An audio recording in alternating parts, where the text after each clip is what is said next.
E aí, meus amigos, eu estou de volta aqui e eu quero conversar com vocês agora sobre a primeira ressurreição. Tem muita gente que pergunta sobre a ordem dos eventos, né? Quando vai acontecer a chamada primeira ressurreição? A primeira ressurreição acontecerá exatamente junto com o arrebatamento da igreja. Quando a igreja for arrebatada, nesse exato momento, os mortos que morreram em Cristo ressuscitarão primeiro, como disse o apóstolo Paulo em 1 Tessalonicenses, capítulo de número 4, versículo de número 16. A Escritura diz assim: porque o mesmo Senhor descerá do céu, com alarido e com voz de arcanjo, e com trombeta de Deus. Os que morreram em Cristo ressuscitarão primeiro. Observe bem a expressão, morreram em Cristo. As pessoas que morreram, que serviam a Jesus e morreram, esses ressuscitarão para a vida. E aí tem muita gente que pergunta assim, mas missionário, por que morreram? E por que tem que morrer? Eu quero que vocês entendam que a ressurreição está atrelada diretamente à ressurreição de Cristo. Ah, mas houve várias ressurreições na Bíblia Sagrada. Houve várias ressurreições que é chamada ressurreição limitada.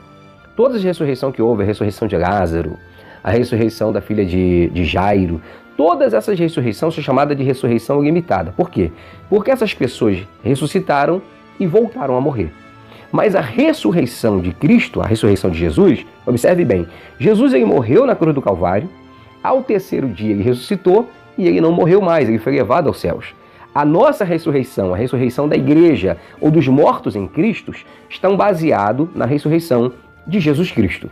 E isso é embasado muito bem por Paulo na sua carta aos Coríntios, na primeira carta do apóstolo Paulo aos Coríntios, capítulo 15, no verso de número 13 em diante, o apóstolo Paulo diz assim: e se não há ressurreição de mortos, também Cristo não ressuscitou. E se Cristo não ressuscitou, logo é vã a nossa pregação e também é vã a vossa fé. E assim somos também considerados como falsas testemunhas de Deus, pois testificamos de Deus que ressuscitou a Cristo, ao qual, porém, não ressuscitou, se na verdade os mortos não ressuscitam. Aí o apóstolo Paulo diz assim: porque se os mortos não ressuscitam, também Cristo não ressuscitou. E se Cristo não ressuscitou, é vã a vossa fé e ainda permaneceis mortos nos vossos pecados. E aí o apóstolo continua dizendo, verso 18, e também os que dormiram em Cristo estão perdidos. Estão perdidos, porque se esperarmos em Cristo só nessa vida, somos os mais miseráveis dos homens. Mas o apóstolo Paulo, acreditando totalmente na ressurreição dos salvos, que todos aqueles que morreram em Cristo se levantarão, ele disse o seguinte, verso de número 35 do capítulo 15, mas alguém dirá, como ressuscitarão os mortos? E com que corpo virão? Insensato, o que tu semeia não é vivificado, se primeiro não morrer? E quando semeias, não semeias o corpo que há de nascer, mas o simples grão como de trigo ou de outra qualquer semente? Mas Deus dá-lhe o corpo como quer e a cada semente o seu próprio corpo. Então o apóstolo Paulo trabalha aqui a seguinte questão, que nós teremos o nosso corpo transformado, teremos um corpo maravilhoso. No versículo seguinte comenta que será um corpo incorruptível, um corpo imortal, um corpo que a morte não terá mais poder nenhum sobre ele. Então o que acontece? Todas aquelas pessoas que você ama, que você conheceu, seus avós, bisavós, seus pais, minha mamãe, que já está no céu junto de Deus, no paraíso descansando com o Senhor, a minha mãe, ela também eu encontrarei naquele dia, ela estará num corpo transformado, num corpo maravilhoso.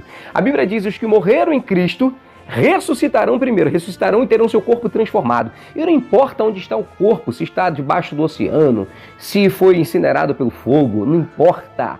Deus vai juntar cada pedacinho desse corpo, né? E os que estiverem vivos terão seu corpo transformado. E alguém pergunta, missionário, mas eu vou para o céu com esse mesmo corpo? É isso aí, é esse mesmo corpo, mas esse corpo sendo transformado. Não será mais um corpo pecaminoso, um corpo vergonhoso, um corpo que morre, será um corpo glorioso, será um corpo maravilhoso, será um corpo que terá o tecido semelhante aos anjos. Foi o que Jesus disse. Então, meu amigo, vamos aguardar o seguinte, se você não estiver presente, né, quando a trombeta tocar para ser arrebatado em vida, então pode acreditar que mesmo que você esteja morto fisicamente nessa terra, quando a trombeta tocar, você vai se levantar, esse teu corpo vai se levantar para encontrar o Senhor nos ares e para herdar a vida eterna. Que Deus abençoe você e que aguardemos a primeira ressurreição, que é a ressurreição para os salvos que esperaram e que creram no Senhor Jesus Cristo. Deus abençoe você.